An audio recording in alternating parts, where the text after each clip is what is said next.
They say the West was won with grit and gunpowder, a sprawling epic written in sweat and blood across a canvas of unforgiving land. But most stories worth their salt aren't found in the grand tales of cattle drives or gold rushes. They're tucked away in the quiet moments of desperation, in the spaces between heartbeats when a choice is made that changes everything. This is one of those stories. It's a tale that reminds us that in a place filled with God-fearing folks and God-forsaken ones, the line between the two is often nothing more than a shadow on the sand.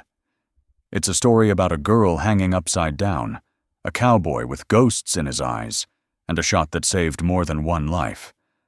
So, pour yourself something strong, settle in, and listen close.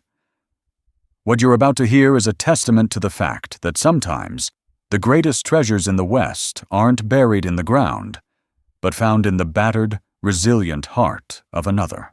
The dying sun bled across the horizon, painting the baked earth street of Redemption Creek in hues of bruised purple and angry orange. Dust, fine as silt, coated everything, muffling the sounds of a poorly tuned piano that limped out from the swinging doors of the Last Chance Saloon. But the small crowd gathered wasn't there for the music. Their attention was fixed on the grim spectacle under the saloon's awning.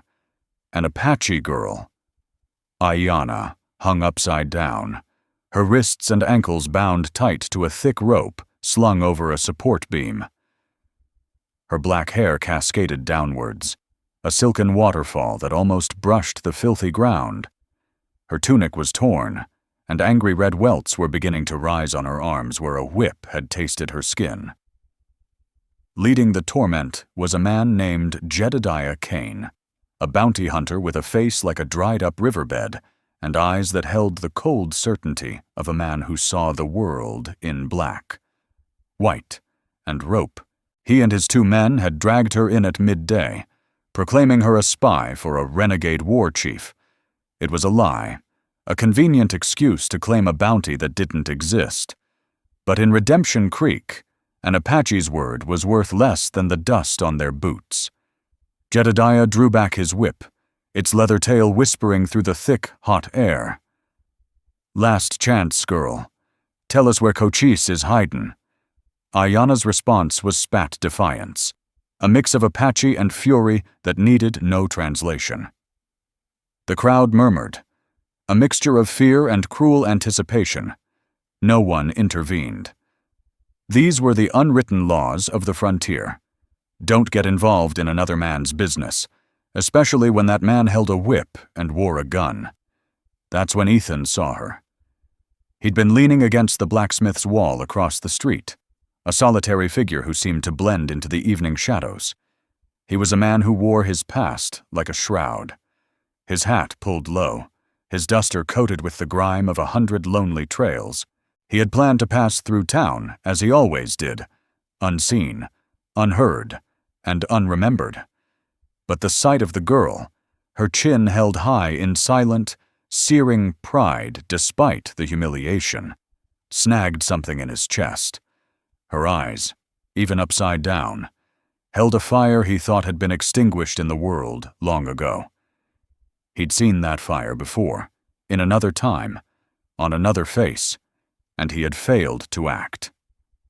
Jedediah's whip cracked, this time leaving a ribbon of red across Ayanna's shoulder. She flinched, a sharp intake of breath her only surrender. Ethan pushed himself off the wall. The movement was slow, deliberate, yet every eye was drawn to him. He didn't stride. He flowed, a predator moving with an economy of motion that spoke of countless life-or-death calculations. His hand didn't hover over his Colt Peacemaker. It rested nearby, a casual promise of violence. "That's enough," he said. His voice wasn't loud, but it cut through the murmuring and the piano music like a razor. It was the voice of a man accustomed to being listened to. Jedediah turned, a sneer twisting his lips. "And who the hell are you? Her white knight?" "I'm the man telling you to cut her down," Ethan said, his stormy gray eyes fixed on Jedediah's. One of the bounty hunter's men, A lanky youth with more bravado than sense reached for his gun. He never cleared the leather.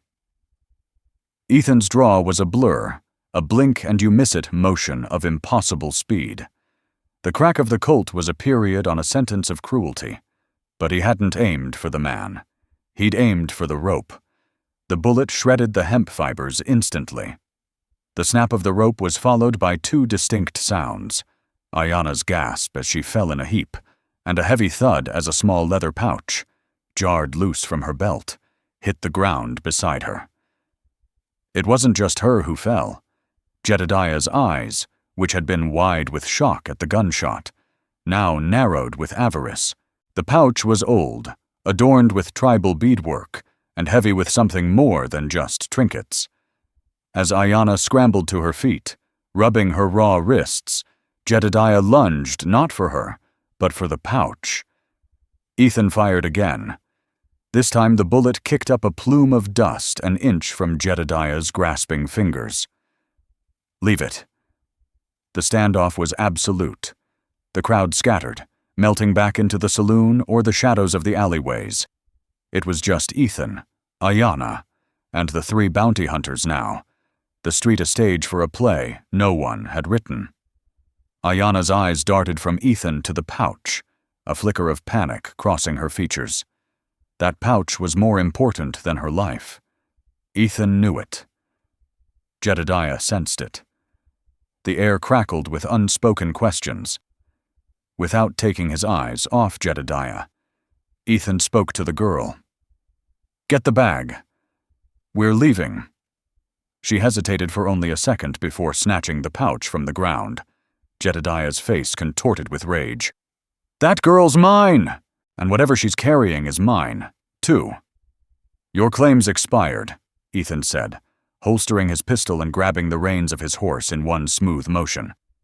He offered a hand down to Ayanna. "Come on. Now." She took it, her small hand surprisingly strong in his, and he pulled her up behind him on the saddle.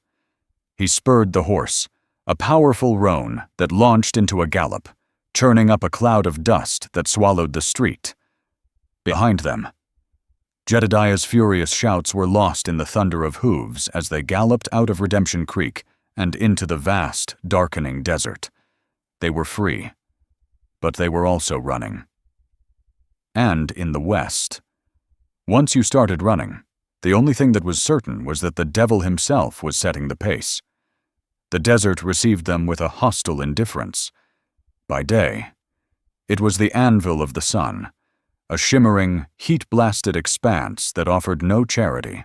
By night, it was a black, cold sea, where the howl of a distant coyote was the only sound that broke the profound silence. For 2 days, Ethan and Ayanna rode hard, pushing the roan to its limits, stopping only for brief, necessary rests. The pursuit was relentless. They didn't see Jedediah and his men, but they felt them, a persistent pressure at their backs, a sixth sense that told them their pursuers were skilled trackers, men who read the land like a book and tasted vengeance in the arid wind. Their alliance was a fragile, unspoken thing, forged in the dust of Redemption Creek and tempered by necessity.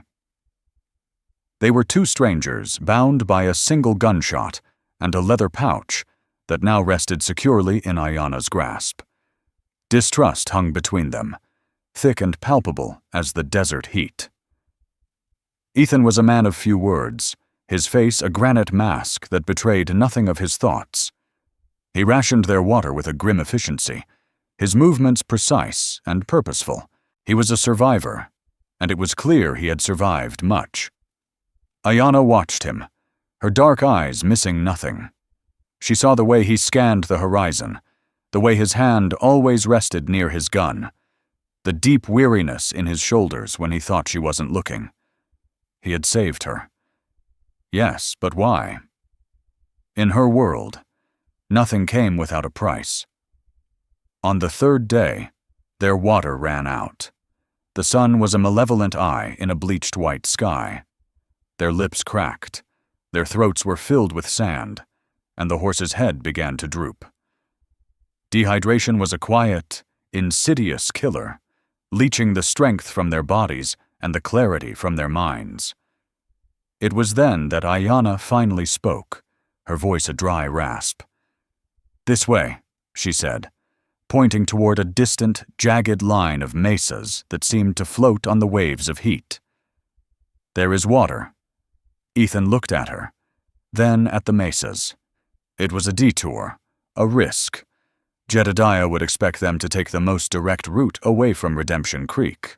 But looking at the fading strength of his horse and the gauntness in Ayanna's face, he knew they had no choice. He gave a single, curt nod. The journey to the mesas was a silent, grueling ordeal. The landscape shifted from open desert to a labyrinth of rock formations and dry arroyos. Here, Ayanna's value became undeniable. She was no longer just a passenger. She moved with a certainty that Ethan, for all his survival skills, lacked. She read the signs he missed, the direction of a hardy, deep-rooted plant, the subtle dip in the land that hinted at an ancient watercourse. She was a part of this land, and it spoke to her in a language he could not understand.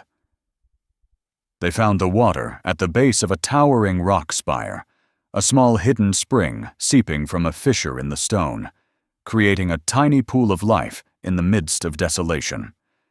It was barely a trickle, but it was enough. As the horse drank its fill, Ethan refilled their canteens. He handed one to Ayanna, and their fingers brushed. The brief contact was like a spark in the dry tinder of their isolation. For the first time, he saw not just an Apache girl, but a woman, her face smudged with dirt and exhaustion, but her spirit as fierce and unyielding as the land itself. That night, they took shelter in the lee of the rocks. The temperature plummeted. Ethan built a small, smokeless fire, a skill he'd learned in a life he never spoke of. The flames cast flickering shadows on the canyon walls, creating a small pocket of warmth and light in the immense darkness. The leather pouch sat between them. "What's in it?" Ethan finally asked, his voice low. "What is Jedediah willing to kill for?" Ayanna clutched the pouch tighter. "It is not for him. He seems to think otherwise," Ethan countered, his gaze steady. "He thinks it's a map. To gold." Ayanna looked into the fire, her expression unreadable. "The white man always thinks of gold. They see the land, but they do not see its heart. They see my people, but they do not see our souls." She looked up at him, her eyes searching his. "You shot the rope. Not for gold. Why?" The question hung in the air, simple and direct, yet it struck Ethan with the force of a physical blow. He had been asking himself the same thing. Why had he broken his own cardinal rule? Why had he gotten involved? He thought of the fire in her eyes, of a promise made long ago to a person he had failed. "I've seen men like Jedediah before," he said, the answer a poor substitute for the truth locked deep inside him. "Sometimes, a man's got to draw a line." She seemed to accept this. For now. She reached into the pouch and pulled out a rolled-up piece of buckskin.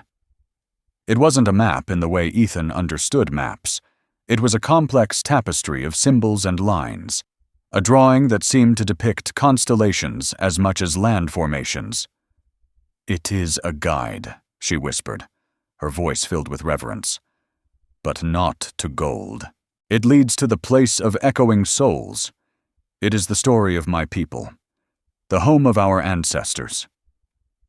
As she spoke, Ethan noticed a fresh wound on her forearm, a long, deep gash from a thorn bush she'd pushed through earlier. It was inflamed and angry-looking, without a word. He took a small tin from his saddlebag. He opened it, revealing a dark, herbal salve. He gestured to her arm. She flinched but didn't pull away as he gently applied the ointment. His touch was surprisingly gentle, the calloused hands of a gunman moving with the care of a healer. The ghosts of my past are not so different from yours, Cowboy, Ayanna said softly, watching him. They chase us both across this desert. Ethan finished his work and pulled back, the brief moment of connection severed, but something had shifted between them. In the shared vulnerability of the desert, under the cold, unblinking eyes of the stars, their flight had become something more than just an escape. It was now a shared journey, a pilgrimage toward a place he didn't understand, led by a woman he was beginning to see was far more than she appeared. The ghosts were still there, but for the first time in a long time, Ethan felt like he wasn't running from them alone.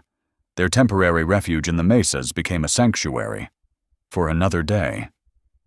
They rested, allowing the horse to recover its strength and their own bodies to heal from the ravages of dehydration. The pursuit seemed to have faded. The vast, broken landscape offered 1,000 places to hide and 1,000 ways for a tracker to lose a trail. A fragile peace settled over their small camp, a quiet born of shared exhaustion and a dawning, reluctant trust. The leather pouch and the buckskin map within it lay between them not as an object of contention, but as the silent centerpiece of their new reality. In the cool of the evening, Ayanna would unroll the map, her fingers tracing the intricate symbols as she explained their meaning. Ethan listened, his initial skepticism giving way to a grudging respect. It was, as she'd said, a star chart for the land. The symbols weren't just landmarks, they were celestial alignments. A particular rock formation corresponded to a star in a summer constellation. A winding canyon mirrored the path of the Milky Way. It was a guide that could only be read by someone who understood both the heavens and the earth, a testament to a wisdom that was ancient and profound. It does not lead to a place you can own, she explained, her voice soft but firm. It leads to a place you must be worthy of finding. The place of echoing souls is where the stories of the Chiricahua are kept, painted on the canyon walls, protected by the spirits of the mountain. She looked at him, a challenge in her eyes. It is not a treasure of gold, it is a treasure of memory, something your people work very hard to erase. Her words struck a chord deep within Ethan. Memory was a currency he understood all too well. His own were a heavy burden, a collection of failures and regrets that drove him across the empty plains. He was a man running from his own name, from the person he used to be. He had once stood for something, for law, for justice, but the West had a way of grinding such ideals into dust. He looked at the map, at the earnest conviction in Ayanna's face, and saw a reflection of a purpose he thought he had lost forever. He had spent years believing honor was a fool's game, a luxury for men who hadn't seen what he had seen. But protecting this woman and her heritage, that felt perilously close to honorable. My people, we are not all the same, he said quietly, the most he had offered about himself. Ayanna simply nodded, as if she already knew. She pointed to a symbol on the map, a drawing of a coiled serpent next to a sunburst. From here, we must cross the serpent's spine, then pass through the sunken basin. It will be dangerous. The land there is treacherous. As they studied the map, the light from their small fire caught a long, faded scar that ran along Ethan's right hand, from the knuckle to the wrist. Ayanna's gaze lingered on it. A bad fight, she observed. Ethan instinctively curled his fingers, hiding the mark. An old one. The body remembers what the mind tries to forget, she said, her wisdom seeming to transcend her years. Like the land remembers the stories. Her insight was too sharp, too close to the bone. He felt a sudden, suffocating need to change the subject, to retreat back into the comfortable silence of his anonymity. He stood up abruptly. "I'll take the first watch," he grumbled, moving to the edge of their camp to stare out into the impenetrable darkness. He stood there for a long time, the cool night air doing little to quell the turmoil inside him. The scar on his hand throbbed with a phantom ache. It was a reminder of his last day as a Texas Ranger, a day of fire and blood and betrayal that had cost him his badge, his name, and his soul. He had failed to protect the innocent then, and the guilt had been his only companion ever since. In saving Ayanna, was he seeking a redemption he didn't deserve? Was he just trading one set of ghosts for another? Later that night, as Ayanna slept, Ethan found himself drawn back to the buckskin map. He unrolled it carefully, his calloused fingers tracing the symbols she had shown him. He was no Apache, but he was a man who knew the land. He began to see the patterns, the logic hidden beneath the mysticism. It was a work of genius, a map and a calendar and a history book all in one. But as he studied it, a cold dread trickled down his spine. He recognized one of the landmarks near their final destination, a distinctively shaped butte known as the Widow's Peak, and he knew who else would recognize it. Jedediah Kane wasn't just a bounty hunter. Ethan had seen the specific way he tied his knots, the cruel efficiency of his actions. He was an ex-Comanchero, a raider who knew this territory as well as any Apache. And if he was after what was in that pouch, it wasn't for some phantom government bounty. It was for something far more personal. And the Widow's Peak was the key. The sanctuary of the mesas suddenly felt like a trap. The peace of the last few days evaporated, replaced by the familiar bitter taste of imminent danger. Ayanna wasn't just being hunted for a map. She was being hunted by a man who likely knew exactly where it led, and whose motives were far darker than simple greed. Ethan looked over at the sleeping woman, her face serene in the moonlight. His choice in Redemption Creek had not been the end of a conflict, but the beginning of a war he was now inextricably a part of. He had stepped in to save her from a whipping, only to lead them both into a far more deadly confrontation. And the man he once was, the ranger he had tried to bury, whispered in his ear that this time, failure was not an option. They left the mesas at dawn, moving with a renewed sense of urgency. The uneasy peace was gone, replaced by the grim reality of their situation. Ethan didn't explain the source of his new anxiety, but Ayanna felt it. She saw the tension in his jaw, the way his eyes constantly swept the high ridges around them. She trusted his instincts and didn't press for details, her own senses on high alert. They navigated the treacherous terrain of the Serpent's Spine, a narrow winding ridge with precipitous drops on either side, their movements sure-footed and synchronized. They were a team now, their survival dependent on a silent, instinctual partnership.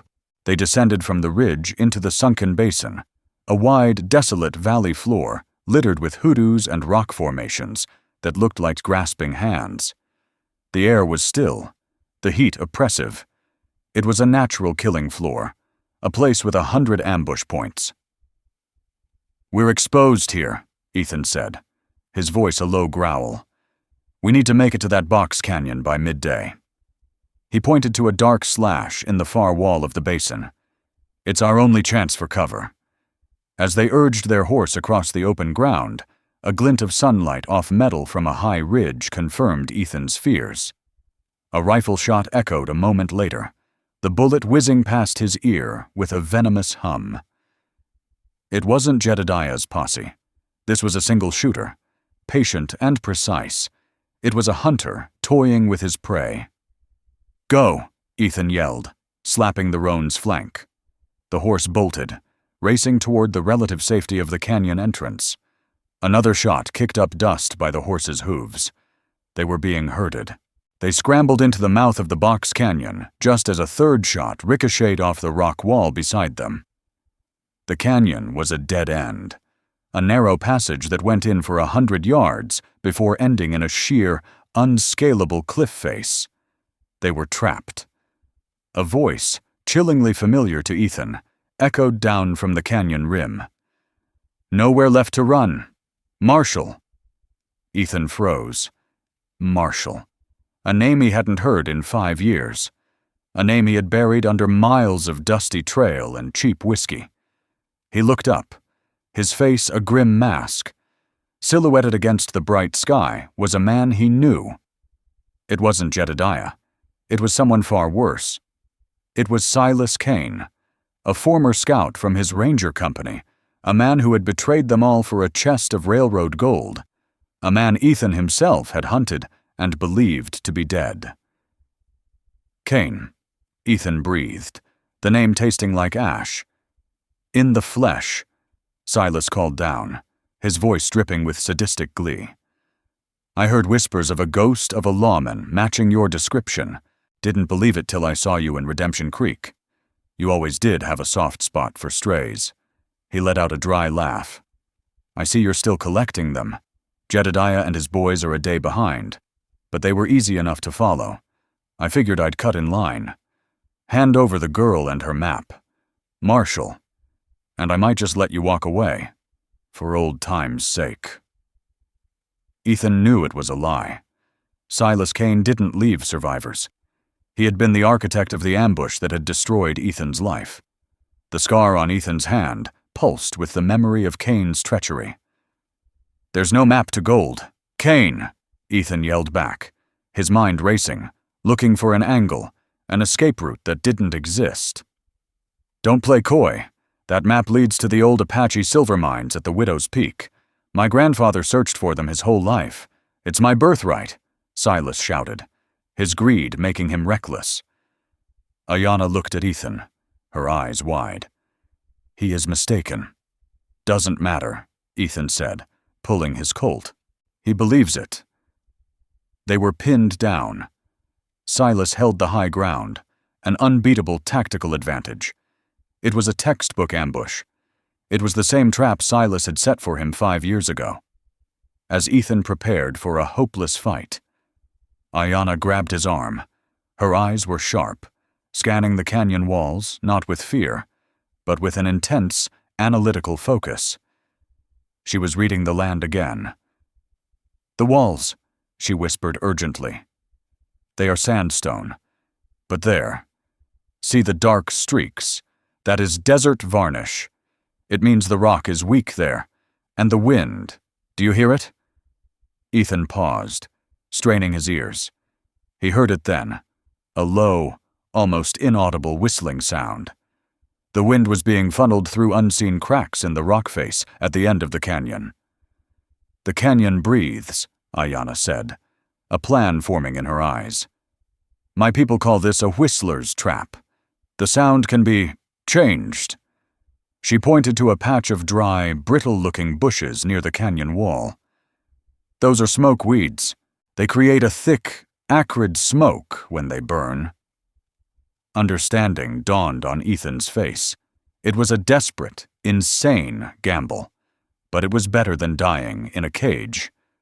"How much smoke?" "Enough," she said with certainty, while Ethan laid down suppressing fire, forcing Silas to stay behind cover.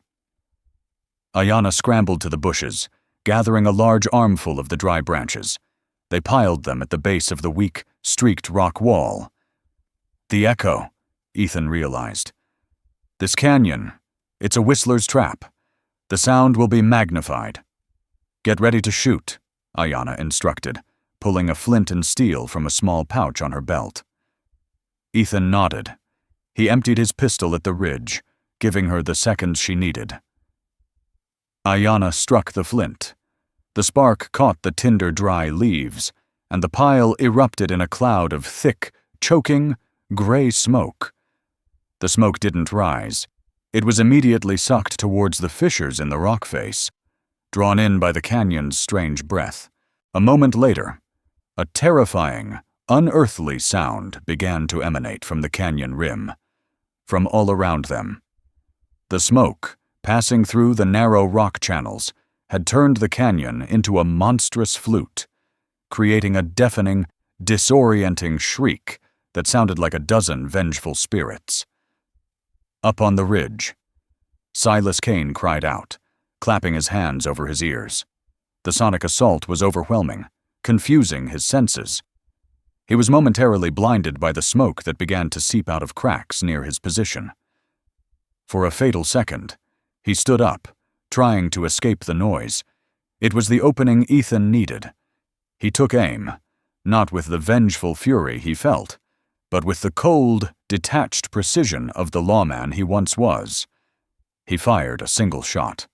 Silas staggered, clutching his shoulder, his rifle clattering onto the rocks. He stumbled back and disappeared from the rim. The shrieking of the canyon slowly subsided as the smoke weeds burned out.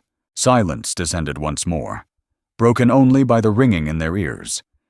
They didn't know if Silas was dead or just wounded, but they knew he was no longer an immediate threat. Ayanna leaned against the canyon wall, breathing heavily. Ethan looked at her, a newfound awe in his eyes. He had been ready to fight and die using his skills, but she had saved them both using hers. She had used the land itself as a weapon. "Your people have a lot of stories," he said, his voice filled with a respect that went deeper than gratitude. She gave him a small, weary smile. "We had to. It was how we survived." He reloaded his Colt, the familiar ritual calming his frayed nerves. The ghost from his past had been faced, not with a gun alone, but with a wisdom he was only just beginning to comprehend. The fight for the map had become a fight for their lives, and in the process, they had saved each other. The aftermath of the ambush in the Whistler's Trap was quiet and heavy. They didn't linger. The possibility that Silas Kane was wounded but alive, or that Jedediah's posse was closing in, spurred them onward. Ethan retrieved Silas's rifle, a powerful Winchester, and they pushed deeper into the rugged territory, leaving the sunken basin behind them. The sun began its descent, and they found shelter for the night in a shallow cave carved into the side of a mountain, a place defensible and hidden. The shared ordeal had irrevocably changed the dynamic between them. The last vestiges of distrust had been burned away by the acrid smoke of the burning weeds and scattered by the echo of Ethan's gunshot. In the close confines of the cave, a new intimacy took its place, born not of romance, but of profound, battle-forged respect. They were no longer just a cowboy and an Apache girl. They were comrades, two halves of a single unit of survival. Ethan worked on his wounds from the chase, a collection of scrapes and bruises, while Ayanna tended to the horse. When she returned, she saw him wince as he tried to clean a deep cut on his forearm. She came and sat before him, taking the cloth and the canteen from his hands without a word. He didn't resist. Her touch was gentle as she cleaned the wound, her movements deft and practiced. "You called him Kane," she said, her voice barely a whisper. "You knew him." Ethan stared into the small fire they had built, the flames dancing in his stormy eyes. The walls he had so carefully constructed around his past were crumbling. "His name is Silas Kane. He was a scout for my company, when I was a ranger." The admission hung in the air. A Texas ranger. A lawman. It explained the speed of his draw, his tactical mind, his innate sense of duty that had compelled him to act in Redemption Creek. It also deepened the mystery of the weary, anonymous drifter he had become. "He betrayed you," Ayanna stated. It wasn't a question. "He betrayed us all," Ethan confirmed, his voice rough with old pain. "Led us into an ambush for a railroad payroll. I was the only one who walked out. I thought I'd killed him that day." He looked down at the long, faded scar on his hand, the one she had noticed before.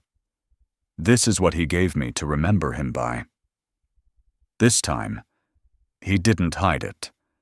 He let her see the vulnerability, the story of his failure etched into his skin. She finished dressing his wound, her fingers lingering on his arm for a moment. It was a gesture of understanding, of shared pain. She knew what it was to lose everything, to be the sole survivor. "And now you run," she said softly. "I'm not running anymore," Ethan replied, and as he said the words, he realized they were true. Ever since he'd shot that rope, the direction of his life had shifted. His flight from the past had transformed into a journey toward a future he couldn't yet see. His quest was no longer about escaping his ghosts. It was about ensuring Ayanna reached her destination. Their desperate escape had become a shared pilgrimage. He looked at the buckskin map, now lying beside the fire. The Widow's Peak, that's what Cain called it. Is that the place of echoing souls? Ayanna nodded. The name your people gave it. They see a rock that looks like a grieving woman. My people see the guardian of the valley that lies behind it. The valley is hidden. The entrance is not easily found. That is the map's final secret. As the night deepened, a cold wind swept through the mountains. Ayanna shivered, pulling her thin tunic tighter. Ethan took the heavy wool blanket from his bedroll and, without hesitation, draped it around her shoulders. She looked up at him, her dark eyes reflecting the firelight. In that moment, the space between them was charged with an unspoken emotion, a powerful current of affection that had grown from the hard soil of their shared struggle.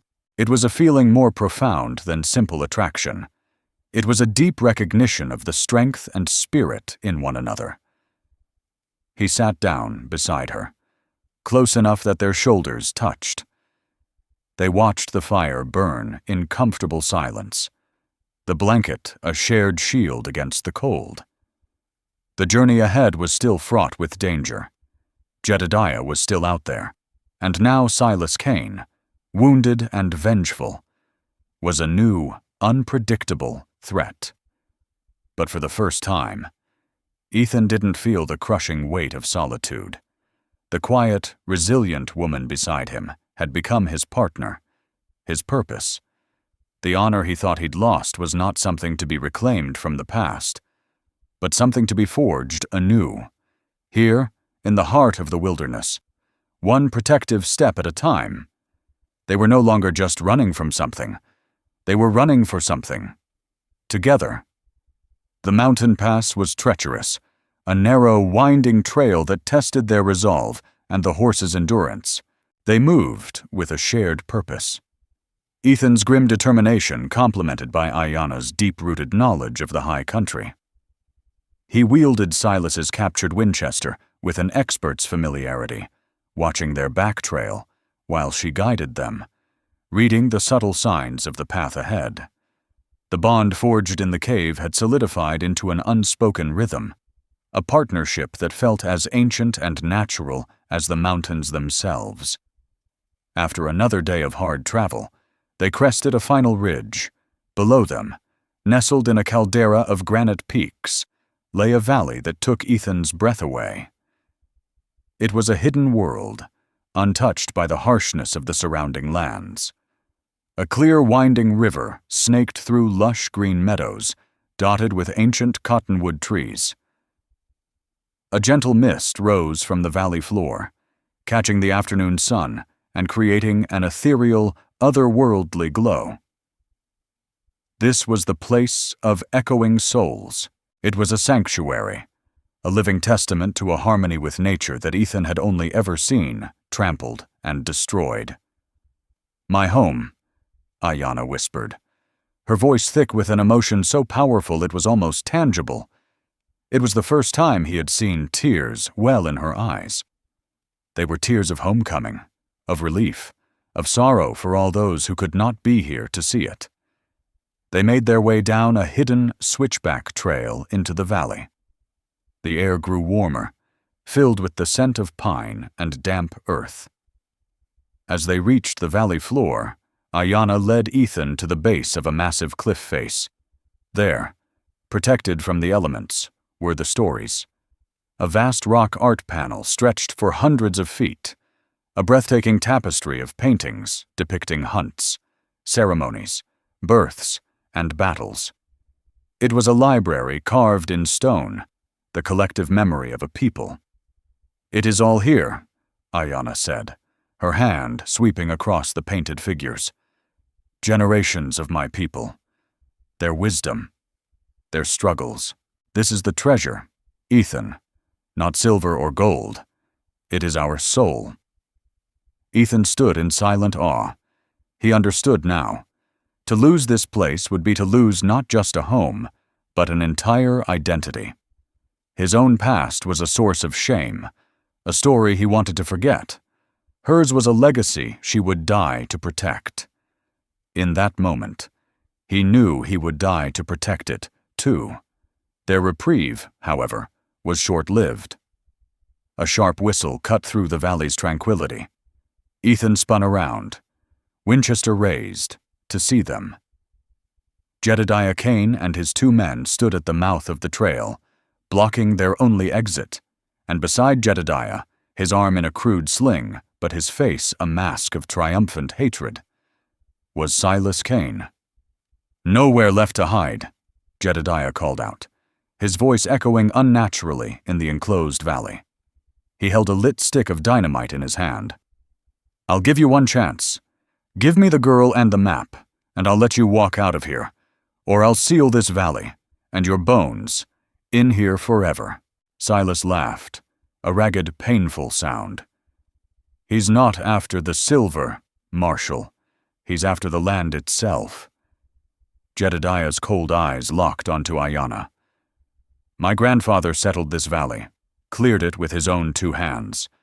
Then the government gave it to your filthy kind in some treaty. My family was driven out, forced to watch you savages desecrate our home. I've come to take it back. I'll wipe every last trace of you from this place, starting with your precious picture book." His vendetta was suddenly clear. It wasn't about a bounty, or a map, or even silver. It was a cruel, generational hatred, a twisted sense of ownership that saw Ayanna's heritage as a stain to be erased. He wasn't just a bounty hunter. He was a zealot on a mission of cultural destruction. Ethan moved to stand in front of Ayanna, his rifle a steady line between them and the men. "You'll have to come through me," Jedediah sneered. "I was hoping you'd say that." He gestured to one of his men, who raised a rifle. The valley, once a sanctuary, had become a tomb in waiting. They were trapped between a cliff face covered in history and a group of men determined to blast it into dust. The air was thick with the smell of pine and the acrid scent of a burning fuse. The final, desperate stand was upon them, and the echoes that would soon fill the valley would be the sounds of gunfire. The fuse on the dynamite stick sizzled, an insistent, menacing sound that counted down the seconds to oblivion. Jedediah's face was a mask of righteous fury, his eyes gleaming with the thrill of imminent destruction. Ethan stood his ground, a lone bastion before Ayanna and the sacred paintings. But he knew they were outgunned and trapped. A direct firefight was suicide. But as his mind raced through tactical calculations, Ayanna's hand gripped his arm. Her eyes weren't filled with fear. They were alight with a fierce, strategic intelligence. She was looking past Jedediah, past the guns, to the valley itself. She was reading the land one last time. "The map," she whispered urgently into his ear. "The map is not just the way in. It is the way it defends itself. The river, Ethan. The river and the echoes." Ethan's eyes followed her gaze to the placid river that snaked through the valley. Then he looked at the canyon walls, remembering her words from the Whistler's Trap, the place of echoing souls. It wasn't just a name. It was a function.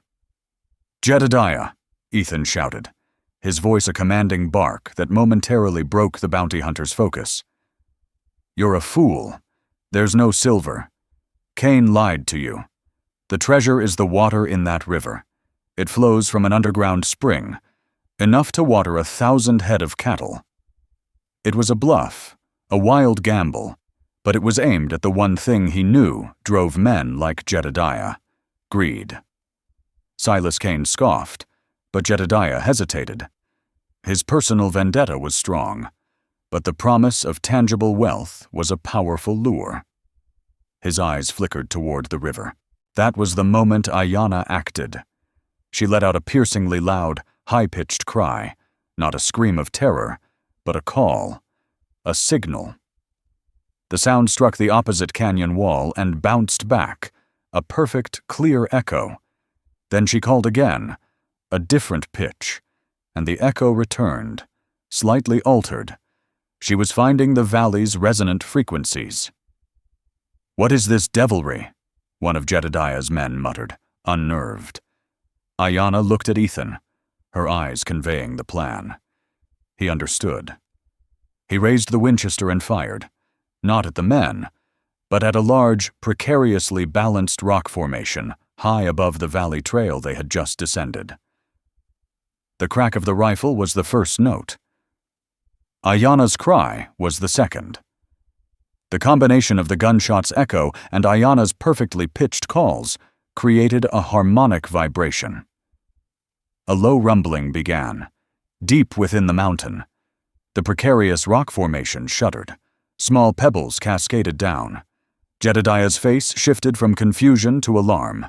"It's a trick," he roared, raising his rifle. But it was too late. Ethan fired again at the same spot. This time, the rumbling intensified. The ground beneath their feet trembled, high above, with a groan that sounded like the mountain tearing itself apart. The rock formation broke free. A landslide of boulders and scree thundered down, completely obliterating the trail, sealing the valley entrance in a cloud of impenetrable dust. They were all trapped now. Silas Cain, seeing his escape route gone and his plans in ruins, let out a cry of rage and charged blindly at Ethan. Ethan met his charge not with a bullet, but with the butt of his rifle, a swift, brutal strike that sent the traitor sprawling to the ground, unconscious. Jedediah and his remaining 2 men were stunned, their faces pale with the realization of their predicament. Their only way out was buried under 1,000 tons of rock. Jedediah looked at the stick of dynamite, its fuse now dangerously short.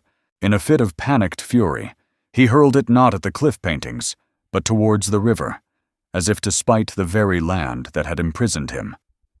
The dynamite exploded with a deafening roar, sending a geyser of water and mud into the air. When the water settled, a new sound filled the valley, the gurgle of the river being diverted, its main channel now blocked by the explosion's debris.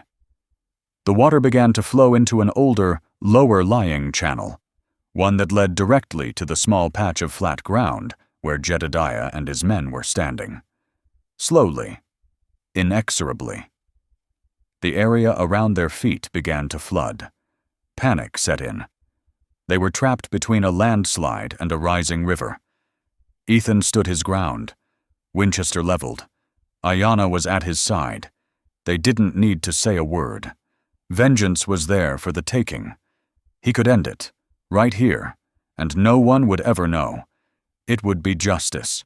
But as he looked at Jedediah, a man stripped of his power, soaked and shivering as the water rose to his knees, he saw not a monster, but a pathetic figure consumed by a pointless hatred. Killing him would achieve nothing. It would only perpetuate the cycle of violence that had defined his own life for so long. He looked at Ayanna, and in her eyes, he saw not a desire for retribution, but a deep, sorrowful strength. Ethan lowered his rifle. "The valley will be your prison," he said, his voice echoing with a finality that was more damning than any bullet. "You can live with the ghosts of the hate you brought here, or you can drown in them. The choice is yours." He turned his back on them, a gesture of ultimate dismissal.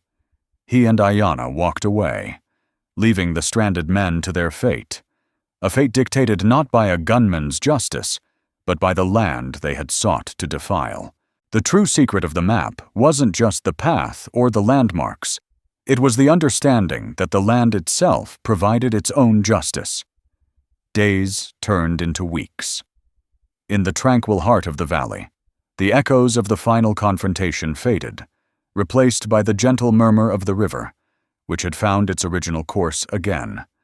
The land began to heal. Ethan and Ayanna worked together, their movements falling into a comfortable domestic rhythm. They hunted, they foraged, and they began the slow, sacred work of tending to the stories on the rock. With pigments made from minerals and plants, Ayanna carefully restored the faded lines of her ancestors, while Ethan stood guard, his protective presence a silent promise that this place would never be threatened again. Of Jedediah and his men, little was ever seen again. Their desperate shouts faded over the first few days, swallowed by the valley's vast indifference. They became what they had sought to destroy, just another faded story, a cautionary whisper on the wind, ghosts trapped by their own greed in the very land they tried to conquer. The valley kept its own council, and their dark chapter was closed. The scar on Ethan's hand no longer ached with the memory of betrayal.